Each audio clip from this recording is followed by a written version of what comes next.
শত্রুদের পাঠিয়ে দেওয়া চালানি জাদু জিন থেকে বাঁচার শক্তিশালী কোরআনি আমল, যা খুবই অল্প দিনের মধ্যে আপনি শত্রুদের পাঠিয়ে দেওয়া অর্থাৎ চালান করা জিন ও জাদু থেকে বেঁচে যেতে পারবেন। সেই রকমই একটা কোরআনি আমল আজ আপনাদেরকে এই ভিডিওটির মধ্য দিয়ে শিখিয়ে দিতে চলেছি। কেননা আপনারা অনেক কমেন্ট করেছেন আমাকে, অনেকে SMS করেছেন হোয়াটসঅ্যাপের মধ্যে দিয়ে, অনেকে ফোনের মধ্যে জানতে চেয়েছেন যে শত্রুদের পাঠানো জিন ও জাদু, এক কথা চালানি জিন জাদু থেকে বাঁচার সবচাইতে ভালো আমল কি। কেউ বা জানতে চেয়েছেন সবচাইতে শর্টকাট উপায় কি, কেউ জানতে চেয়েছেন সব থেকে ছোট আমল, ভালো আমল, শক্তিশালী আমল ইত্যাদি ইত্যাদি ভাবে আপনারা জানতে চেয়েছেন। এজন্যই এই ভিডিওটি আমার বানানো। মনোযোগ সহকারে ভিডিওটিকে আপনি দেখে চলুন, তাহলে আপনি শিখে যাবেন শত্রু প্রেরিত জিন বা জাদু থেকে বাঁচার কোরআনি আমলটি আসলে কি। চলুন মূল বিষয়ের দিকে এগিয়ে যায়। আমি হারুন রশিদ, আপনারা দেখছেন হানাফি কেল্লা মিডিয়া। প্রথমেই আমরা জেনে নেব এই জাদুটা আসলে কি। এই জাদুটা হচ্ছে শয়তানি একটা ওয়াসওয়াসা।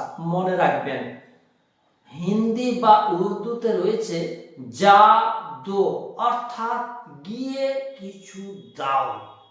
জাদু, এখান থেকে কিন্তু জাদুর উৎপত্তি, জাদু কথাটির উৎপত্তি। গিয়েছে কি দেবে? ওয়াসওয়াসা। মনে রাখবেন, আল্লাহ পাক রব্বুল আলামিন কোরআনের মধ্যে বলে দিয়েছেন আল্লাযী ইউওয়াসওয়িসু ফি সুদুরিন নাস মিনাল জিন্নাতি ওয়ান নাস। মানুষের অন্তরে দুইটা জিনিসে কুমন্ত্রণা দেয়, মানুষ শয়তান এবং জিন শয়তান।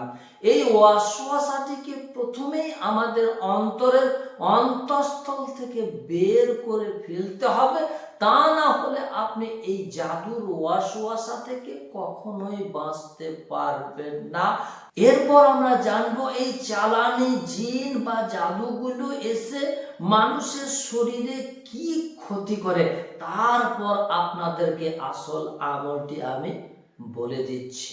মনে রাখবেন, শয়তান জিনগুলো মানুষদের শরীরে ঢুকে গিয়ে রক্তের সঙ্গে মিশে গিয়ে তারা শিরা উপশিরাতে ছোটাছুটি আরম্ভ করে। তারা নানান ধরনের রোগ ব্যাধি ছড়িয়ে দেয় মানুষের শরীরের ভিতরে প্রবেশ করে গিয়ে। মনে রাখবেন, মানুষের শরীরে জিন প্রবেশ করার দুইটি পথ খোঁজে। এই দুইটি পথ অবলম্বন করে তারা মানুষের শরীরের ভিতরে প্রবেশ করে যায়, অর্থাৎ ঢুকে যায়। একটা হচ্ছে রাগের সময়, দ্বিতীয়টি হচ্ছে ভয়ের সময়। এবার চলুন আপনাদেরকে আমি শিখিয়ে দিচ্ছি এই চালানি জিন আর জাদু থেকে বাঁচার ওই উপায়টি, অর্থাৎ শক্তিশালী আমলটি। 1 নম্বর উপায়, আপনাকে সব সময় পাক এবং পবিত্র থাকতে হবে এবং প্রত্যেক দিন সকালবেলায় এবং আসরের পরে 4 কুল 100 বার পড়তে হবে।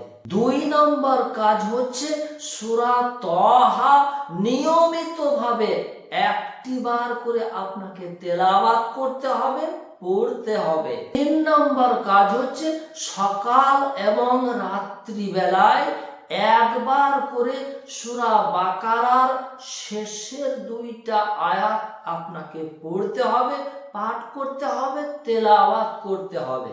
এগুলো আপনি নিয়মিতভাবে তেলাওয়াত করতে থাকুন, পড়তে থাকুন, দেখবেন খুবই অল্প দিনের মধ্যে আপনার শরীরে থাকা জিন বা জাদু আপনার শরীর থেকে বের হয়ে চলে যাবে। এগুলো করার পরেও যদি আপনার মনে হয় তারা যাচ্ছে না, আবার চালান করে করে আমার শরীরে পাঠিয়ে দিচ্ছে, তাহলে এটা আপনার ম্যানিয়া রোগ।